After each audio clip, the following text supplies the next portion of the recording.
Hello. Welcome to Market Discussion of the Day. Today, August 20th, 2025, Wednesday ആണ്. So market ഡിസ്കഷനിൽ പോകുന്നതിന് മുന്നേ ആയിട്ട് നമ്മൾ ഫണ്ടമെൻറ്റൽസിലോട്ട് പോകുമ്പം എന്താ പറയുക, ഇന്ന് നമുക്ക് കുറച്ച് യൂറോപ്പിൽ നിന്ന് വരുന്ന കുറച്ച് ന്യൂസുകൾ ഓൾറെഡി കഴിഞ്ഞിട്ടുണ്ടായിരുന്നു. ഫസ്റ്റ് ഓഫ് ഓൾ നമുക്ക് ഇന്ന് രാവിലെ 7 മണിക്ക്, ഞാൻ ഇന്നലെയും പറഞ്ഞിട്ടുണ്ടായിരുന്നു, രാവിലെ 7 മണിക്ക് നമുക്ക് CPIയുടെ ന്യൂസ് വരുന്നുണ്ടായിരുന്നു.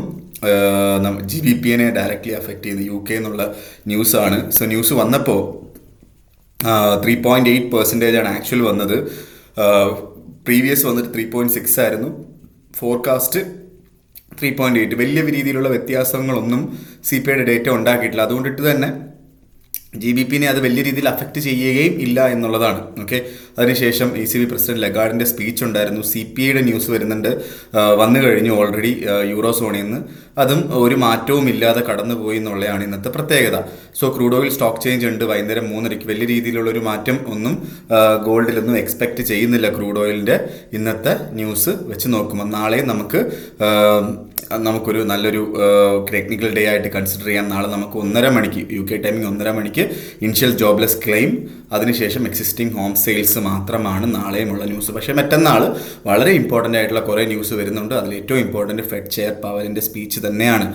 ഫെഡ് ചെയർ പവലിൻ്റെ സ്പീച്ച് എത്രയും ഇമ്പോർട്ടൻ്റ് ആണെന്ന് പറയാനായിട്ടുള്ള റീസൺ എന്താ വെച്ചാൽ, കഴിഞ്ഞ ന്യൂസ് US നിന്ന് വന്നിട്ടുള്ള CPIയുടെ ന്യൂസ് ആണെങ്കിലും റീറ്റെയിൽ സെയിൽസിൻ്റെ ന്യൂസ് ആണെങ്കിലും നോൺ ഫാം പേറോൾ ന്യൂസ് ആണെങ്കിലും വളരെ നെഗറ്റീവായിട്ടാണ് വന്നിട്ടുള്ളത്. ഓക്കെ, അതിൻ്റെ ഇടയ്ക്ക് ഡൊണാൾഡ് ട്രംപ് ഫെഡ് ചെയർ പവലിൻ്റെ അടുത്ത് റിസൈൻ ചെയ്ത് പോകാനായിട്ട് പറഞ്ഞു.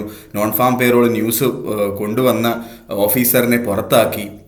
അങ്ങനെ കുറേ കാര്യങ്ങൾ അവിടെ നടന്നിട്ടുണ്ടായിരുന്നു. അതിന് പവല് എന്തായിരിക്കും പറയുന്നത്, ഉറപ്പായിട്ടും മീഡിയ ചോദിക്കാനായിട്ടുള്ള പോസിബിലിറ്റീസ് ഉണ്ട് ഇതിനെക്കുറിച്ചൊക്കെ.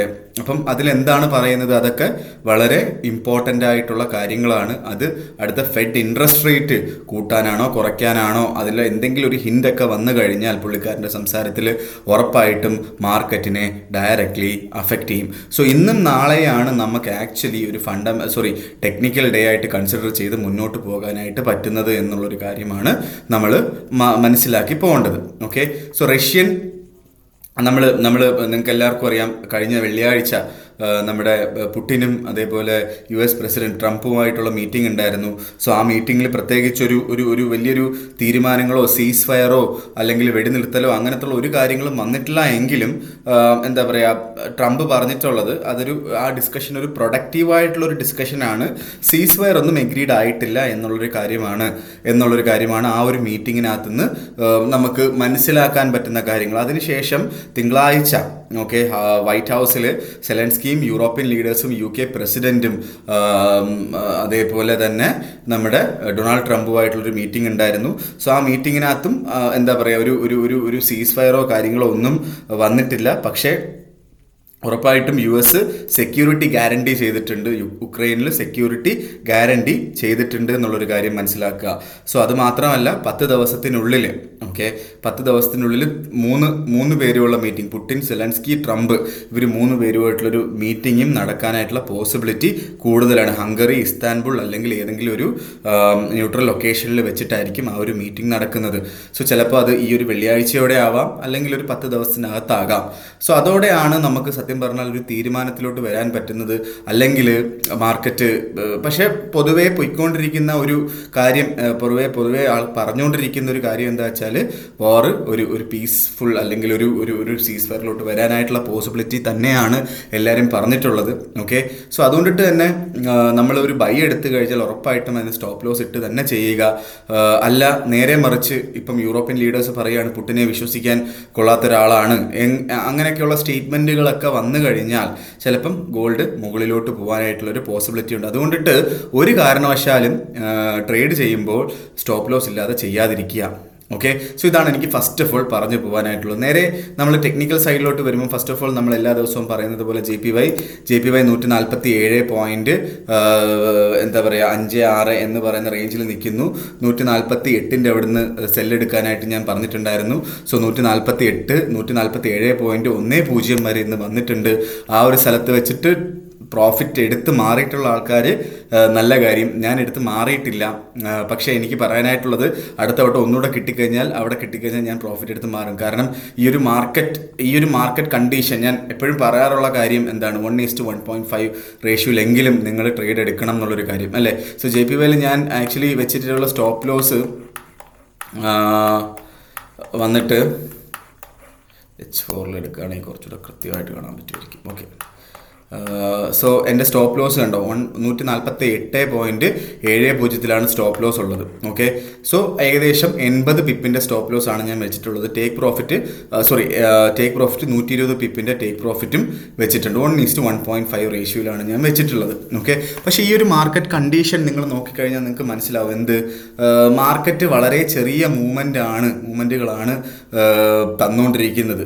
ഓക്കെ, വളരെ 4 അവർ ക്യാൻഡിലൊക്കെ കണ്ടോ, കുണുകുണാന്നുള്ള ചെറിയ ക്യാൻഡിൽസ് ആണ് ഇവിടെ ഫോം ചെയ്തിട്ടുള്ളത്. ഓക്കെ, സോ അത് ബേസിക്കലി ഈ ഒരു അൺസർട്ടനിറ്റി എന്തായി തീരും എന്നറിയാത്തത് കൊണ്ടിട്ടാണ്. ഈവൻ ഗോൾഡിനകത്താണെങ്കിലും അത്രയും ചെറിയൊരു മൂവ്മെൻ്റ് ആണ് ഇപ്പം തന്നുകൊണ്ടിരിക്കുന്നത്. ഓക്കെ, സോ അത് കാരണം നമുക്ക് ഒരു തീരുമാനം അല്ലെങ്കിൽ ഈ പറയുന്ന 1:1.5 വർക്ക് ആവണം എന്നുള്ളൊരു നിർബന്ധമൊന്നുമില്ല. സോ ഇങ്ങനത്തുള്ള മാർക്കറ്റ് കണ്ടീഷനിൽ അറ്റ്ലീസ്റ്റ് ഒരു 1:1 റേഷ്യോയിലെങ്കിലും മാർക്കറ്റിൽ എന്താ പറയുക ഒരു പ്രോഫിറ്റ് എടുത്ത് മാറുന്നതും ബെറ്റർ ആയിട്ടുള്ളൊരു കാര്യം എന്നുള്ളതാണ് എനിക്ക് പറയാനായിട്ടുള്ളത്. നേരെ മറിച്ച് മാർക്കറ്റ് താഴോട്ട് പോയാൽ 146.20 അടുത്തൊക്കെ വെച്ച് ബൈ ചെയ്ത് മുന്നോട്ട് പോകാം. 145.40 അവിടെ സ്റ്റോപ്പ് ലോസും വെക്കണം എന്നുള്ളൊരു കാര്യം നിർബന്ധമായിട്ടും പാലിച്ച് പോവുക. ഓക്കെ, സോ നേരെ നമ്മൾ യൂറോയിലോട്ട് വരുമ്പം യൂറോ ഇപ്പോൾ കറൻ്റ്ലി 1.16372 നിൽക്കുന്നു. ഓക്കെ, സോ ഇവിടുന്ന് ഒന്നെങ്കിൽ നിങ്ങൾക്ക് 1.1600 അടുത്ത് വെച്ചിട്ട് നമുക്ക് ബൈ ചെയ്ത് മുന്നോട്ട് പോകാം. ഇല്ലെങ്കിൽ 1.1500 വരെ വെയിറ്റ് ചെയ്യേണ്ടിയും വരും എന്നുള്ളൊരു കാര്യമാണ് എനിക്ക് യൂറോയിൽ പറഞ്ഞു പോകാനായിട്ടുള്ളത്. സ്റ്റോപ്പ് ലോസ് നിർബന്ധമായിട്ടും വെക്കണം. സേഫ് ആയിട്ടുള്ള എൻട്രി 1.1500 തന്നെയാണ്. അതുവരെ വെയിറ്റ് ചെയ്യുന്ന ആൾക്കാർക്ക് വെയിറ്റ് ചെയ്യാം. ഇല്ലാത്തുള്ള ആൾക്കാർക്ക് 1.16 അവിടെ നിന്നും ബൈ ചെയ്ത് മുന്നോട്ട് പോകാം. സ്റ്റോപ്പ് ലോസ് നിർബന്ധമായിട്ടും വെക്കേണ്ടിയും വരും. ഓക്കെ, സോ നേരെ GBPയിലോട്ട് വരുമ്പം 1.3502 എന്ന് പറയുന്ന റേഞ്ചിൽ നിൽക്കുന്നു. നമ്മൾ 1.35 ബൈ എടുക്കാൻ പറഞ്ഞിട്ടുണ്ടായിരുന്നു ഇന്നലെയൊക്കെ. അങ്ങനെ ബൈ എടുക്കുന്ന ആൾക്കാർ 1.3440 താഴെയാണ് സ്റ്റോപ്പ് ലോസ് ഇടാൻ പറഞ്ഞിട്ടുള്ളത്. സോ അങ്ങനെ സ്റ്റോപ്പ് ലോസ് ഇട്ടിട്ടുള്ള ആൾക്കാർക്ക് ആർക്കും അടിച്ചിട്ടില്ല എന്നുള്ളതാണ് എനിക്ക് പറയാനായിട്ടുള്ളത്. പക്ഷേ ഇപ്പോൾ മാർക്കറ്റ് ഈ 2 മാർക്കറ്റ് ഓപ്പണിങ്സിന് ഇപ്പം നമ്മുടെ യൂറോപ്യൻ സെഷൻ, സോ ഇവിടെയാണ് യൂറോപ്യൻ സെഷൻ്റെ മാർക്കറ്റ് ഓപ്പൺ ആയത്. ഈവൻ UK സെഷൻ ഓപ്പൺ ആയതും ഏഷ്യ ക്ലോസ് ആയതും 1.3500 തൊട്ട് മുകളിലാണെന്ന് വേണമെങ്കിൽ പറയാം. സോ എവിടെയാണെന്നൊരു കൺഫ്യൂഷൻ സ്റ്റേജിലാണ്. സോ ഞാൻ ഓൾറെഡി 1.3500 അവിടെ നിന്ന് ഒരു ബൈ എടുത്തിട്ടുണ്ടായിരുന്നു. പക്ഷേ ഞാൻ കൺഫ്യൂസ്ഡ് ആയത് കൊണ്ടിട്ട് ഞാൻ വലിയ രീതിയിലുള്ള ലോസ് ഒന്നും ഇല്ലാത്ത സ്ഥലത്ത് വെച്ചിട്ട് ഞാൻ ക്ലോസ് ചെയ്തു. ഓക്കെ, കാരണം കൺഫ്യൂഷൻ സ്റ്റേജിലായത് കൊണ്ടിട്ട്. ഓക്കെ, കാരണം ചിലപ്പോൾ ഇനി താഴോട്ട് വരാനായിട്ടുള്ള പോസിബിലിറ്റി ഉണ്ട്. അതേപോലെ ന്യൂസുകൾ വരുന്നുണ്ട്. സോ അത് കാരണം അത് ക്ലോസ് ചെയ്തു എന്നുള്ളതാണ് എനിക്ക് പറഞ്ഞു പോകാനായിട്ടുള്ളത്. സോ ഇനി നമുക്ക് ഇന്ന് അവസാനിക്കട്ടെ. 1.3500 മുകളിലായിട്ട് അവസാനിച്ച് കഴിഞ്ഞാൽ അവിടുന്ന് ഒരു പ്രോപ്പർ ബൈ എൻട്രി എടുത്ത് മുന്നോട്ട് പോകുന്നതായിരിക്കും ബെറ്റർ ആയിട്ടുള്ളൊരു കാര്യം എന്നാണ് എനിക്ക് പറഞ്ഞു പോകാനായിട്ടുള്ളത്. ഓക്കെ, നേരെ നമ്മളുടെ ഗോൾഡിലോട്ട് വരുമ്പം ഗോൾഡ് ഇപ്പം 3326.24 നിൽക്കുന്നു. ഗോൾഡ് ഇന്ന് പോയിട്ടുള്ള ഏറ്റവും ലോവസ്റ്റ് പോയിന്റ് എന്ന് പറഞ്ഞു കഴിഞ്ഞാൽ 3311.4 എന്ന് പറയുന്ന റേഞ്ച് വരെ ഗോൾഡ് പോയിട്ടുണ്ട്. ഓക്കെ, സോ ഇനി 3300 അവിടെ കിട്ടിക്കഴിഞ്ഞാലുള്ളൊരു ബൈ. ഓക്കെ, സോ ഇതാണ് എനിക്ക് പറഞ്ഞു പോകാനായിട്ടുള്ളൊരു ബൈ എൻട്രി എന്ന് പറഞ്ഞു കഴിഞ്ഞാൽ 3300 അടുത്തുള്ളൊരു ബൈ. ഇല്ലെങ്കിൽ 3330 മുകളിൽ മാർക്കറ്റ് അവസാനിക്കണം.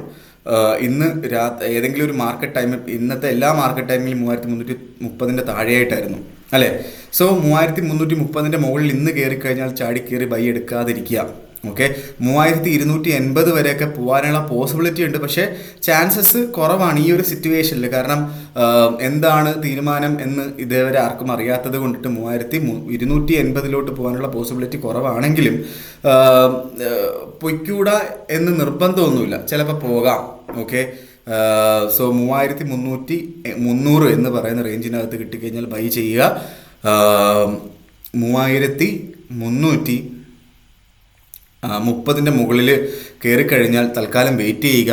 ഓക്കെ, 3330 എന്ന് പറയുന്ന നമുക്കൊരു ബെഞ്ച് മാർക്കായിട്ട് എടുത്ത് അവിടുന്ന് ഒരു $30 താഴോട്ട് ഒരു $30 മുകളിലോട്ട് 3300 3360 എന്ന് പറയുന്ന റേഞ്ചിലായിരിക്കും കളിക്കാനായിട്ടുള്ള ചാൻസ്. ഒരു വൈഡർ റേഞ്ചിൽ 3380 3280 എന്ന് പറയുന്ന റേഞ്ചിലോട്ടും പോകാനുള്ള പോസിബിലിറ്റി ഉണ്ട്. ഓക്കെ, സോ എൻ്റെ അടുത്ത് പേഴ്സണലി ചോദിച്ചാൽ ഞാൻ പറയുന്ന കാര്യം എന്താ വെച്ചാൽ നിങ്ങൾ സെൽ എൻട്രിയിലോട്ട് കൂടുതൽ എടുക്കാനായിട്ട് ശ്രമിക്കുക. ഇത്രയും കാലം ഗോൾഡ് ബൈ എൻട്രി മാത്രമായിരുന്നു നമ്മൾ പറഞ്ഞുകൊണ്ടിരുന്നത് അല്ലേ. സോ സെൽ എൻട്രിയിലോട്ടും കയറാനായിട്ടുള്ള സമയമായിരിക്കുന്നു എന്നുള്ളൊരു കാര്യം. കാരണം വോർ അവസാനിക്കാനായിട്ടുള്ള പോസിബിലിറ്റി വളരെ കൂടുതലാണ്. അങ്ങനെ സെൽ എൻട്രി എടുക്കുമ്പോൾ ഉറപ്പായിട്ട് സ്റ്റോപ്പ് ലോസ് ഇടണം കേട്ടോ. 3360 എന്ന് പറയുന്ന റേഞ്ചാണ് ഏറ്റവും ബെറ്റർ ആയിട്ടുള്ളൊരു സെൽ എൻട്രി. അവിടുന്ന് നമുക്ക് സെൽ എടുത്തു കഴിഞ്ഞാൽ നല്ല രീതിയിൽ ഉള്ളൊരു ഒരു ഒരു ഒരു ഒരു ഒരു എൻട്രി നമുക്ക് കിട്ടുകയും ചെയ്യും. അങ്ങനെ കിട്ടിയാൽ എനിക്ക് നിങ്ങളുടെ അടുത്തുള്ള റെക്കമെൻഡേഷൻ, ഞാൻ ചെയ്യാൻ ഉദ്ദേശിക്കുന്നത് വളരെ ചെറിയ ലോട്ട്, ഓക്കെ, നല്ല രീതിയിലുള്ള സ്റ്റോപ്പ് ലോസ് ഇട്ട് ഒരു ലോങ്ങർ ടേമിലോട്ട് ഹോൾഡ് ചെയ്താൽ പോലും തെറ്റില്ലാത്ത കാര്യമാണ് എന്നുള്ള കാര്യമാണ്. 3360 അവിടെ കിട്ടിയാൽ 56 57 58 റേഞ്ചിലൊക്കെ കിട്ടിയാൽ 3385 മുകളിൽ 80-85 റേഞ്ചിൽ സ്റ്റോപ്പ് ലോസ് ഇട്ടുകൊണ്ട് നമുക്ക് കച്ചവടം സ്റ്റാർട്ട് ചെയ്യുകയും ചെയ്യാം എന്നുള്ളൊരു കാര്യമാണ്. വൈഡായിട്ട് ഇടുക എന്നുള്ളതാണ് എൻ്റെ പോയിന്റ്. കാരണം പക്ഷേ നിങ്ങൾ എടുക്കുന്ന ലോട്ട് സൈസ് വളരെ കുറയ്ക്കുക. ഓക്കെ, നിങ്ങൾ ഒരു ലോട്ടിൽ കച്ചവടം ചെയ്യുന്ന ആൾക്കാരാണെങ്കിൽ 0.5 ലോട്ടിൽ എടുക്കുക. അങ്ങനെ ആകുമ്പോൾ നമുക്ക് സ്റ്റോപ്പ് ലോസും ഹിറ്റായി പോയി കഴിഞ്ഞാൽ നമുക്ക് നോർമലി അടിക്കുന്ന സ്റ്റോപ്പ് ലോസ് അല്ലേ അടിക്കുള്ളൂ. സോ അതാണ് എൻ്റെ റെക്കമെൻഡേഷൻ. ടേക്ക് പ്രോഫിറ്റും അത്യാവശ്യം നല്ല രീതിയിൽ ഒരു $50 എങ്കിലും ടേക്ക് പ്രോഫിറ്റ് വെക്കുക എന്നുള്ളൊരു കാര്യമാണ്. മാർക്കറ്റ് താഴോട്ട് വരാനായിട്ടുള്ള പോസിബിലിറ്റി ആണ് മാർക്കറ്റ് കാണിച്ചുകൊണ്ടിരിക്കുന്നത് എന്നുള്ളതാണ് എനിക്ക് പറഞ്ഞു പോകാനായിട്ടുള്ളത്. ഓക്കെ, സോ ഇതൊക്കെയാണ് ഇന്നത്തെ ദിവസത്തെ മാർക്കറ്റ് ഡിസ്കഷൻ. എനിക്ക് പറഞ്ഞു പോകാനായിട്ടുള്ള കാര്യങ്ങൾ. ഉറപ്പായിട്ട് നമുക്ക് മാർക്കറ്റ് ഡിസ്കഷനായിട്ട് നമ്മൾ നാളെ കാണാം. അതിന് മുന്നേ ആയിട്ട് നമ്മുടെ ഫ്രീ ആയിട്ടുള്ള ഫോറക്സ് ട്രേഡിംഗ് ക്ലാസ് ഓൾറെഡി ഈ ആഴ്ച നടക്കുന്നുണ്ട്. ഓക്കെ, ഫ്രീ ആയിട്ട് ഫോറക്സ് ട്രേഡിംഗ് പഠിക്കണം എന്നുള്ള ആൾക്കാർക്ക് എൻ്റെ ഡിസ്ക്രിപ്ഷനിൽ നമ്പർ ഉണ്ടാവും. എനിക്ക് മെസ്സേജ് അയച്ചു കഴിഞ്ഞാൽ ബാക്കി കാര്യങ്ങൾ ഞാൻ കോർഡിനേറ്റ് ചെയ്യുന്നതായിരിക്കും എന്ന് എടുത്ത് ഓർമ്മിപ്പിച്ചു പോവുകയാണ്. അതിൻ്റെ കൂടെ തന്നെ നിങ്ങൾ ജെന്യുവനായിട്ടുള്ള ഒരു ബ്രോക്കർ നോക്കുന്നുണ്ടെങ്കിൽ ഞാൻ പേഴ്സണലി യൂസ് ചെയ്യുന്ന ബ്രോക്കറും എനിക്ക് സജസ്റ്റ് ചെയ്യാനുള്ള ബ്രോക്കറും സ്റ്റാർ ട്രേഡർ എന്ന് പറഞ്ഞൊരു ബ്രോക്കറാണ്.